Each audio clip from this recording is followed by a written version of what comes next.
Muy bien, muy buenas tardes. Antes de empezar, me gustaría felicitar primero a la Casa Árabe y a la Universidad Eclesiástica de San Dámaso, en especial a la Facultad de Literatura Cristiana de San Justino, pues la organización de esta jornada árabo-cristiana, y también agradecer más concretamente a la profesora Pilar González que me hubiera invitado a hablar sobre el contexto histórico de Arabia en el siglo XVIII, ¿no? Que es, digamos, el surgimiento de ese primer protoestado en la península arábiga, ¿no?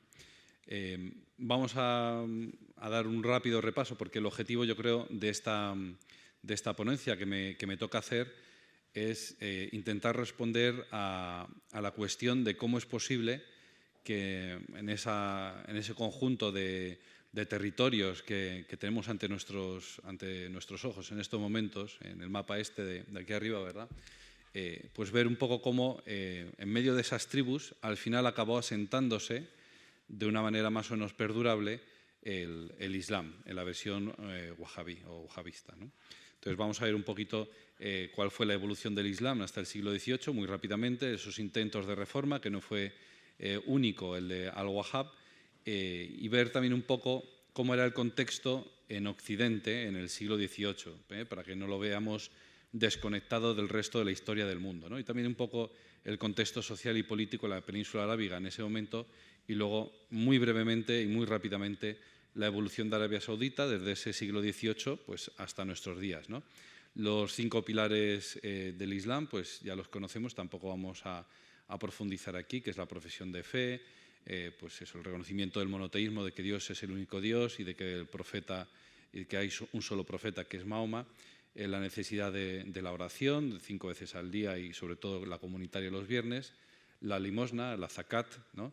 El ayuno del mes de Ramadán y la obligación de peregrinar a la Meca al menos una vez en la vida, especialmente en el mes de Ramadán, que es la peregrinación mayor. ¿Cómo es Arabia, la península arábiga en el siglo VII, que es cuando surge la predicación de Mahoma?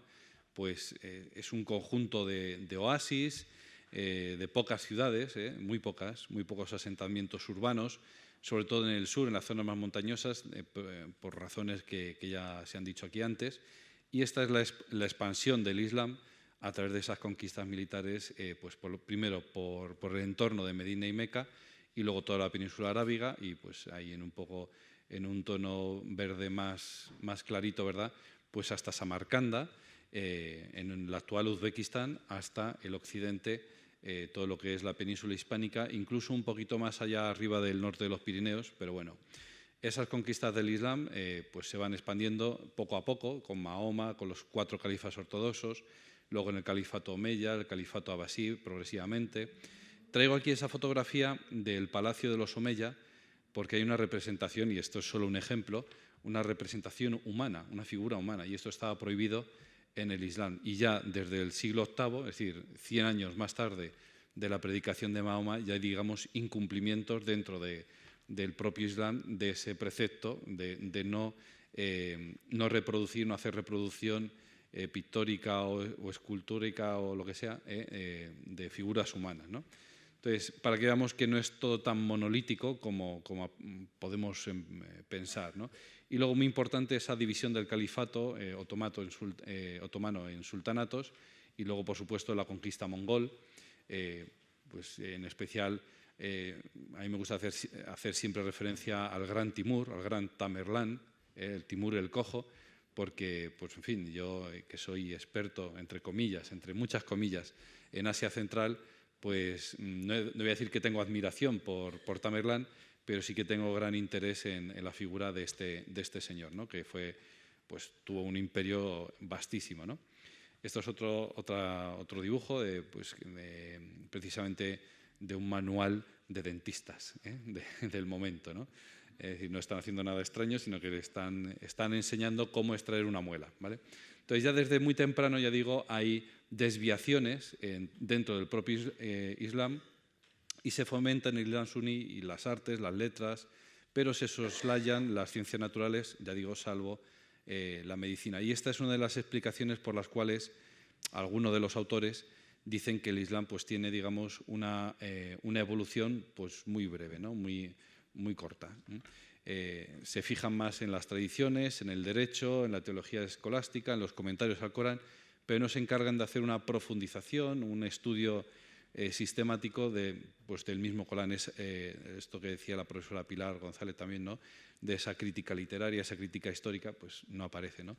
Y entonces en el siglo XVIII, incluso antes, se predica la salafilla, es decir, una vuelta a las raíces, a los orígenes. Es decir, esto es algo, digamos, recurrente dentro del Islam, esa predicación de la vuelta a los orígenes, ¿no? También desde bastante pronto, bastante temprano, se da un enfrentamiento entre el sufismo y el establishment, sea suní o chií, también dentro de la península arábiga, porque el sufismo pues tiene una gran pujanza. ¿Por qué? Pues porque postulan esos métodos de autodisciplina, autoconocimiento, que conllevan cierta crítica a lo establecido. Por eso se enfrentan al establishment, al poder político establecido, sea suní o sea chií, ¿no? Hay un gran reformador, que es Ibn Tamiyya, que murió en el siglo XIV, en el 1338, que pedía de nuevo una reforma para volver al Islam originario, a las raíces, y defendía el libre albedrío, es decir, una especie de libre albedrío, es decir, que el hombre tiene que estar sometido a Dios, sí, pero no todo está predestinado, sino que existe la posibilidad de decirle a Dios no, en algún momento, ¿no? Ese clima intelectual del siglo XVIII es en el que surge Al-Wahhab. Hay un par de maestros yemeníes, que sobre todo el primero sí que dice que puede haber influido, si no haber influido de alguna manera en Al-Wahhab, sí que pone de manifiesto que ese ambiente predicado o ese mensaje predicado por Al-Murtada era realmente compartido por Al-Wahhab, que veremos después, ¿no? La defensa de la unicidad de Dios, ese tawhid, ¿no?, esa unicidad de Dios, pues no era exclusivo, no era algo exclusivo de Al-Wahhab, ni mucho menos, es decir, está en las raíces del Islam, pero la insistencia, digamos, el insistir mucho en ese aspecto, pues sí que era, digamos, parte especial de la predicación de Al-Wahhab. Occidente en el siglo XVIII, pues, que es la época de Al-Wahhab, 1744 en adelante, tenemos esta revolución americana, es decir, la independencia de Estados Unidos, cómo pues se elabora, se proclama esa declaración de independencia, cómo se elabora una constitución, etcétera, ¿no? Es toda una serie de pensamiento fruto de la Ilustración, y fruto de esa Ilustración también tendremos la Revolución Francesa y luego pues, el desarrollo militar con el Imperio Napoleónico, y luego el contragolpe de la Restauración con el Congreso de Viena, 1814 y 1815. Pero ya tenemos ahí la semilla puesta por la Ilustración, que es un pensamiento totalmente distinto al que evolucionará en la península arábiga en estos momentos, pero para que se vea bien el contraste entre lo que es Occidente y lo que es esa península en estos momentos. Pero también vemos la decadencia del Imperio Otomano en el siglo XVII, con algún pequeño restablecimiento y reforma hasta, pues eso, 1789, hasta la Primera Guerra Mundial, ¿no? También hay que tener en cuenta el expansionismo británico, pues cómo intentó y ciertamente triunfó, ¿no? Intentó introducirse en la península arábiga no de manera colonialista, no de manera como lo había hecho en la India, sino de otra manera mucho más inteligente, que era pues administrando, no, pero sí sometiendo tampoco, es decir, teniendo bajo cierto control, ayudando económicamente, por decirlo así, a los líderes políticos de la zona. Y este imperio británico es el que entra en pugna con el imperio zarista por ese gran juego. Es el imperio ruso, entonces entra en competición con él por hacerse con cuanto más territorio mejor, ¿no? Entonces es ese gran juego que se está desarrollando desde Catalina la Grande prácticamente en el siglo XVIII, pues sobre todo en el siglo XIX, ese gran juego entre el imperio británico y el imperio zarista.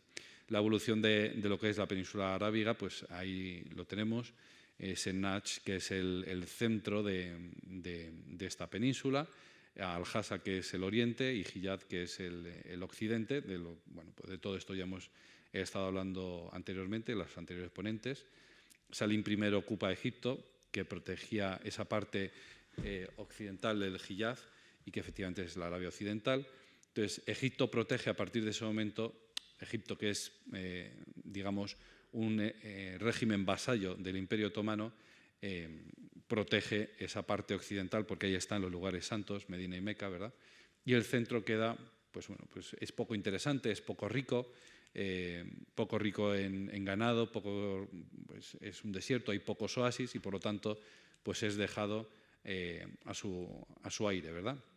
El centro, como digo, es pobre en dátiles, pobre en ganado, sus propios moradores miraban más hacia Hasa y más allá, ¿verdad? Hacia lo que hoy es Irak, el Tigris y el Éufrates. Diriyah, que es el centro, el oasis central del Najd, pues no contaba con más de 70 familias hacia mediados de ese siglo XVIII, y su gobernante, el gobernante de este centro, de Diriyah, desde 1727 y hasta su muerte en 1765, fue precisamente Muhammad ibn Saud, ¿no? Entonces, este es el fundador, digamos, de esa dinastía saudí. Como vemos, pues estos son imágenes ya del siglo XX o pues, dibujos del siglo XIX también, pero vamos, es la vida del desierto, tribus que guerrean entre sí, sobre todo en el siglo XVIII. La vida del desierto pues es nómada, no, es muy poco sedentaria, solo en el sur, y ya digo, es guerrear y pastorear y poco más, ¿no? Sobre todo en esa parte del centro de la península, ¿no? Y es el estilo de los beduinos que ha sido heredado, ¿no? Que se enfrenta precisamente con el otro estilo de vida, que es el sedentario, al-Hadar, que son los sedentarios frente al Badiyah, que son los beduinos nómadas, ¿no? Esa primera experiencia exitosa del Estado nace con ese pacto de Diriyah en el año 1744, que son pues eso, los orígenes de la actual familia al-Saud, del régimen saudí, ¿no? Estas son las etapas que se suelen señalar como más importantes de ese desarrollo histórico del poder político de los Saud. Bueno, esto es un mapa que refleja precisamente eso, ¿no? El centro en Diriyah, y de ahí la expansión de los primeros descendientes de al-Saud, pues ahí tenemos esto, en el primer estado saudita hasta el año 1818, que este es, digamos, a lo que yo le voy a dedicar más atención, luego el segundo estado saudita y luego, por supuesto, el establecimiento del Reino de Arabia Saudita en el año 32 y, en fin, y de ahí pues a lo que tenemos hoy, ¿no? Muhammad Abd al-Wahhab at-Tamimi, que vivió pues bastante tiempo, para lo que es la época sobre todo, vamos, y hoy en día también bastante tiempo, pues se dice de él que era un hombre de religiosidad beduina, con ardiente genio también, se dice esto, que se siente atraído por los aspectos positivos del sufismo, es decir, el sentirse libre, el mirarse, el conocerse a sí mismo, ¿no? Y viajó por eso a Irak y también a Irán, ¿no? Fue inspirado por Ibn Tamiyya, es decir, se inspiraba en esa obra de aquel reformador que habíamos dicho antes, que hacía hincapié en esa unicidad de Dios. Y al principio fue protegido perdón, por el emir de Ujjaina, Uthman ibn Muhammad, que está a escasos 45 kilómetros de Riad, pero este luego le expulsó, presionado por los jefes Banu Khalid de Al-Hasa, ¿no? Y acogido en Dariyah, que está a 60 kilómetros de Ujjaina, pues por esto, ¿no? Porque lo que predicaba era que había que creer solo en un solo Dios y que había que rezar 5 veces al día, y era muy estricto en el cumplimiento de los preceptos coránicos, ¿no? Y por lo tanto eso hizo que se granjeara la enemistad de algunos de los pobladores de Ujjaina y, en fin, al final el emir le dijeron que le matara, pero el emir dijo, bueno, no lo voy a matar, le voy a dejar que se marche a otro sitio y ya está, él y su familia, que coja él y su familia y se puedan ir a otro sitio, ¿no? Por eso escribió el libro de la unicidad de Dios, del monoteísmo, el Kitab at-Tawhid. Es un defensor de la ijtihad, de la libre interpretación del Corán, precisamente lo que puede parecer paradójico, pero va en contra del control de los ulemas. Entonces, al-Wahhab al principio estaba en contra de que los ulemas tuvieran, digamos, la versión oficial y él estaba a favor de esa libre interpretación del Corán, ¿no? De hecho, condena el principio de autoridad, el taklid, ¿no? Así rechaza el Qiyas también el método de razonamiento analógico para evitar precisamente que los ulemas generalizaran, ¿no? Es decir, hemos cogido esto del Corán, que es similar a esta otra situación y por lo tanto se aplica lo mismo. Pues para tener cuidado con eso, para evitar eso, rechaza ese método de razonamiento analógico, pero ya digo, paradójicamente en lo que cae al final es en un literalismo riguroso y restrictivo, ¿no? Ya digo, defendía un Islam renovado, limpio de adherencias tradicionales, sobre todo porque se miraba en el espejo del sufismo. El sufismo, por ejemplo, esto lo he conocido yo un poquito mejor, más de primera mano, en Asia Central.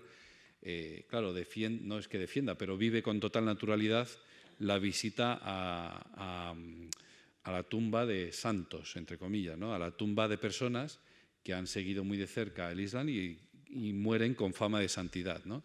Entonces, eso que podría suscitar una especie de idolatría, Al-Wahhab dice eso se tiene que quitar. Es decir, me parece muy bien el sufismo, la introspección, la cierta libertad que te da con respecto a ciertas cosas, pero el culto a los santos y a los santos lugares y lugares de peregrinación, etcétera, eso lo tenemos que quitar. Como también aparece en el sufismo, por ejemplo, el culto o la reverencia hacia objetos, ¿no? Por ejemplo, en una de las casas, la casa natal de uno de los fundadores de una escuela sufí, que es la Naqshbandiyya en Bujara, hay un tronco de un árbol que es venerado por la gente, ¿no?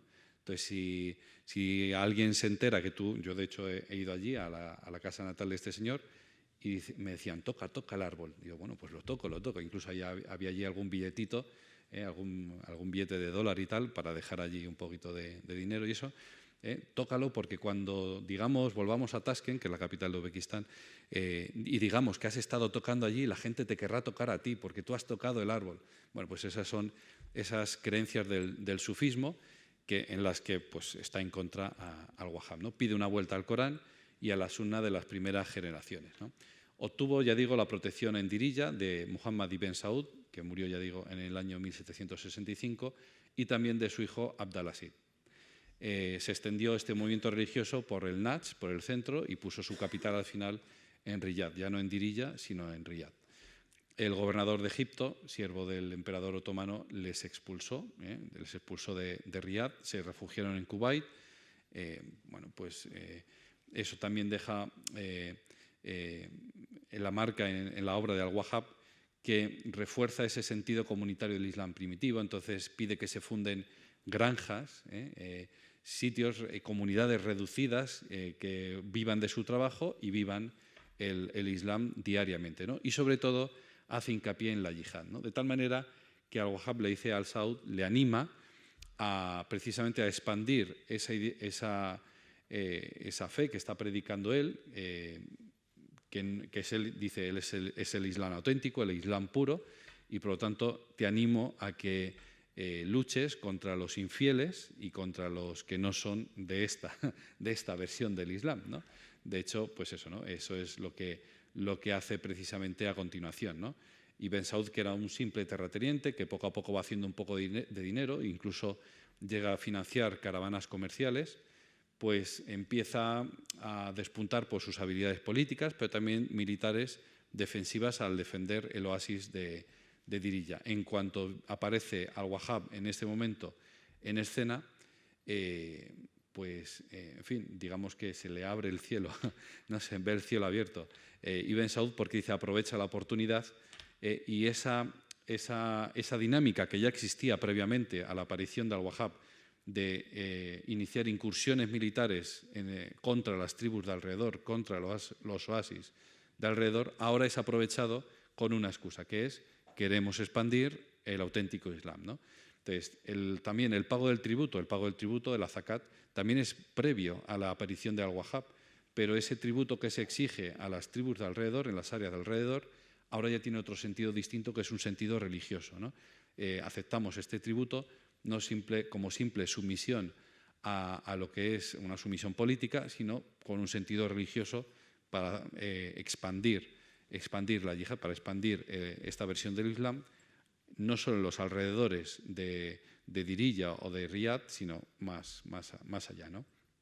Tiene dos limitaciones el amigo Ibn Saud, ¿no? Es el origen tribal poco claro, lo cual dificulta que pueda establecer alianzas militares defensivas con otras tribus, porque si tienes claro de qué tribu eres, pues puedes llamar a tus primos, por decirlo coloquialmente, y decir, pues mira, venid a ayudarme, pero si no conoces bien o el origen tribal está poco claro, está poco definido, pues al final no puedes acudir a esa motivación de la sangre para que vengan en tu ayuda, ¿no? Y luego la otra limitación al principio de Ibn Saud era que no poseía grandes riquezas, grandes excedentes de riquezas, porque la zona, ya digo, era pues muy pobre, ¿no? Los fundamentos religiosos del nuevo Estado, que vienen de la mano del Wahhab y que es lo que le da fuerza a Ibn Saud, es predicar, hacer mucho hincapié en esa unicidad de Dios, precisamente también insiste en el tema de que no hay mediación entre Dios y el hombre, por lo tanto los sacerdotes, los ulemas, quedan relegados a un segundo plano.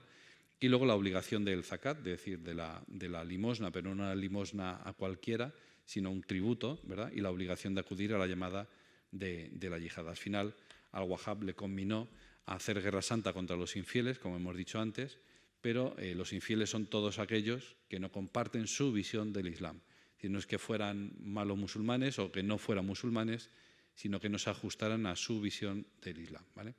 De tal manera que Ibn Saud se convirtió en el director político de una empresa política y al-Wahhab pues, en el controlador de esa interpretación religiosa concreta, ¿no? De hecho, Ibn Saud le construyó una mezquita al-Wahhab para que allí pudiera predicar y obligó a niños y hombres a asistir a sus enseñanzas, y el que no asistiera a esas enseñanzas debía pagar una multa y afeitarse la barba, cosa que es una humillación para un varón beduino del desierto, ¿no? Sin el wahabismo, ya digo, es muy improbable, no digo imposible, pero sí que es muy improbable que Ibn Saud hubiera extendido su control más allá de Diriyah, se hubiera lanzado a esta campaña militar o a esta aventura política, ¿no? A esta empresa. La identificación religiosa al final sustituyó a la tribal, de la que carecía el propio Ibn Saud, entonces sustituye esa identificación religiosa por esa tribal. Vamos, al revés, es decir, la que necesitaba, la que no tenía, pues era la tribal, y la que necesitaba y utilizó al final era la religiosa, ¿no? Al final los pobladores de ese oasis, sobre todo en la parte sur de esos oasis del Najd, fueron sus primeros objetivos militares, los primeros que fueron conquistados.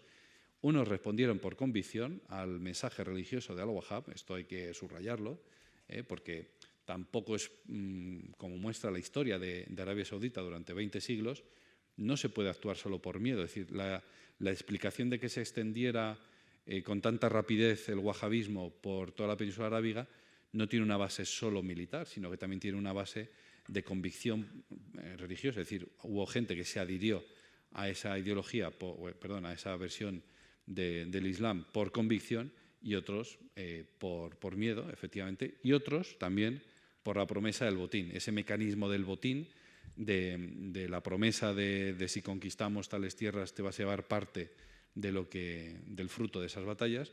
Eso también atrajo a bastante gente, ¿no? El miedo, ya digo, no es capaz por sí solo de explicar la fabulosa expansión de ese vínculo entre Ibn Saud y al-Wahhab en esos años del siglo XVIII, ¿no? Las ventajas que ofrecían era que se basaba precisamente en la promesa de una salvación que era temporal y eterna. Es decir, por un lado, les facilitaban digamos, una forma de vida pacífica, estable, sin meterse en guerras y en batallas con otras tribus, y por otro lado le ofrecían la promesa de la salvación eterna, con lo cual, digamos, tenían esas dos grandes preocupaciones cubiertas, ¿no? Las enseñanzas del Wahhab, además, entroncaban con las enseñanzas que habían recibido los ulemas najdíes en Siria y en Egipto previamente, centradas en esa jurisprudencia islámica, en el fiqh, y el poder de un Islam sencillo basado en el Tawhid pues también tiene su fuerza, ¿no? Entonces, para predicar eso, pues tenía su fuerza. En el año 1792 ya se habían extendido a Riyadh, Harj y Qasim, y los emires del Najd quedaron sometidos a través de jueces que estaban vigilando pues que se cumpliera la observancia, que se observara fielmente esos preceptos del Islam, de la versión wahabista del Islam, ¿no? Y sobre todo también que controlaran el pago del zakat, ¿no? A cambio de permitirles que se quedaran allí, ¿no? en los líderes políticos que permanecieran allí a cambio del pago de ese tributo, ¿no? Después Arabia Central, se fueron extendiendo hacia allí, de Arabia Central se extendieron hacia el oriente, hacia Hassa, y también pues Katí fue sometido en 1780 y Bahrein y Qatar en 1797. Bueno, pues ahí tienen ustedes el mapa que orienta, digamos, esa expansión primero hacia el sur del propio Najd y luego hacia el este, y luego ya pues se expandieron hacia el oeste, hacia el Hiyaz, y allí, digamos, se entra en un terreno peligroso en el sentido de que ahí están las autoridades religiosas de la Meca, son los santos lugares del Islam, y estableció una hegemonía temporal sobre Taif, la Meca y Medina, en 1802, 1803, 1804. Pero esto era un punto muy delicado porque en cuanto se entró allí, se entró en disputa con Egipto, que era otra disputa con el Imperio Otomano, y efectivamente el entrar a atacar al Imperio Otomano en el oeste de la península arábiga, pero también en el norte de esa península arábiga, en lo que hoy es Irak, ¿no? En Kerbala, pues tuvo funestas consecuencias, ya digo, por parte para Abdalaziz, por ejemplo, que fue asesinado, el hijo de Ibn Saud, que fue asesinado en 1803 como venganza por el saqueo de Kerbala, y luego, pues al final, el Imperio Otomano tomó cartas en el asunto y acabó con el primer emirato, con el primer protoestado de saudí. Esos factores en el proceso de expansión, y ya a partir de aquí voy a ir mucho más rápido, porque no sé cómo voy de tiempo. Sí, ¿verdad? Vale, bien. Ya respiro más tranquilo. Hay una serie de factores, se podrían señalar otros, pero pues yo creo que estos son muy razonables. Primero, la desunión y rivalidad entre los distintos emires, las distintas tribus dentro del Najd, facilitó que Al-Saud fuera derrotándolo fácilmente. La unión hace la fuerza, o como diría el latino, divide y vencerás, ¿no? Pues efectivamente, aquellos ya estaban divididos y por lo tanto fue muy fácil derrotarles uno a uno, ¿no? Las disputas internas, además, dentro de cada uno de esos oasis, entre los dirigentes de cada uno de esos oasis, fueron aprovechadas por Al-Saud, alimentando la disidencia interna en cada uno de ellos. Entonces, en cada oasis él contaba con aliados que le hacían la conquista mucho más fácil, ¿no? La emigración de árabes a Siria e Irak, al sur de Siria, al sur de Irak, pues también facilita la conquista de esas ciudades que antes hemos mencionado, ¿no? Porque ya había allí árabes que pudieran hacer de quinta columna, ¿verdad?, si me permiten la expresión, para cuando llegaran los saudíes. La aceptación pacífica del wahabismo por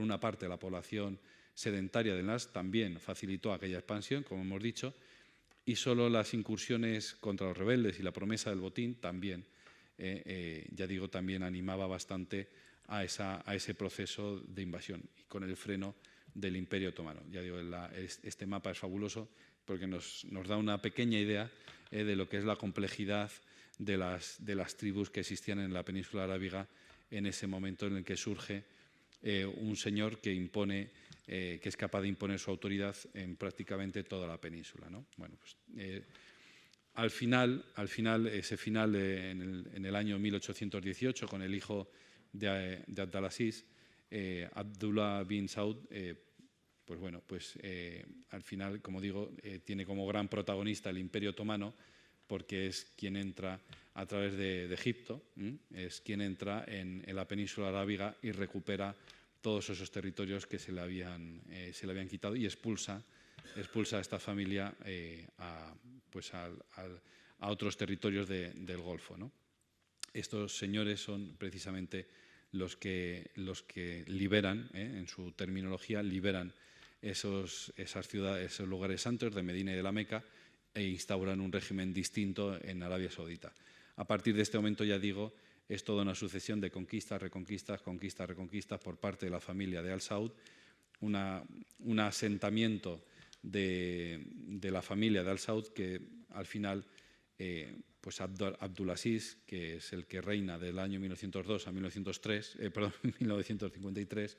es el que al final establece, digamos, un reino más consolidado, que es el que tenemos ahora en la actualidad, ¿no? Abdulaziz, que es el padre de todos los reyes de Arabia Saudita que ha habido hasta ahora, hasta la actualidad, cosa que es muy curiosa y que yo cuando se lo comento a mis alumnos se quedan un poco asombrados, pero es verdad, es el padre de todos los reyes que ha habido en Arabia Saudita hasta ahora. Lo que pasa es que ha habido alguno que ha sido más, que ha durado más en el tiempo, por supuesto, el rey Fahd, que ha sido, digamos, más icónico, ¿verdad? Porque ha sido el que ha durado bastante, casi 52 años, sin ir más lejos. Bien, esta es la estructura administrativa que tiene en la actualidad. Ya digo que parece casi imposible. Hay una razón por la cual se permite da una explicación un poco económica de por qué es posible que exista en la actualidad, en el siglo XX, desde hace un siglo, un reino saudita, y es que se encuentra petróleo en el año 33, más adelante, en el año 38, en Arabia Saudita. Bueno, eso permite que efectivamente el interés que ya había mostrado el Reino Unido desde el siglo XIX por aquellos territorios pues se acreciente, y que efectivamente en el siglo XX, durante pues, el mandato de Franklin Delano Roosevelt, pues también se estrechen lazos comerciales, y no solo comerciales, sino sobre todo geoestratégicos, ¿verdad?, y geopolíticos con Arabia Saudita. Entonces, eso también permite que se explique digamos, la permanencia de la casa reinante, y sobre todo pues el esplendor que le ha dado a las ciudades de Medina y de la Meca, ¿no? Es decir, queda fuera de toda duda que eso que se ve por ahí al fondo, no sé si se aprecia, son todo grúas de construcción, es decir, que también ese imperio económico que ha propiciado el tener una riqueza natural como es el petróleo, pues efectivamente ha dado, digamos, esplendor y belleza a sus lugares santos, ¿no? Bueno, y ya simplemente señalar, porque estamos en Casa Árabe, ¿verdad?, y no deja de ser parte en el fondo del Ministerio de Asuntos Exteriores, ¿verdad?, subrayar cómo la actual Casa de Saud pues también ha mantenido vínculos muy estrechos con la Casa Real Española, y que las relaciones entre España, no el rey solo, sino España y el Reino de Arabia Saudita, pues se han fortalecido durante el reinado de Juan Carlos I, por supuesto, y se sigue manteniendo con Felipe VI. Bueno, basta señalar simplemente un contrato multimillonario, ¿verdad?, de millones de euros, quiero decir, que es el de la construcción del AVE a Medina la Meca, ¿no? Hablando el otro día con un señor de Renfe que sabe de esto, pues dice que ese proyecto ya está súper avanzado, y que, es más, los saudíes le piden que quiten el pie del acelerador, y ellos quieren entregar ya los trenes, es decir, quieren cumplir con el contrato, ¿no? Quiero decir con esto que goza de buena salud las relaciones entre España y el Reino de Arabia Saudita. Nada más. Muchas gracias.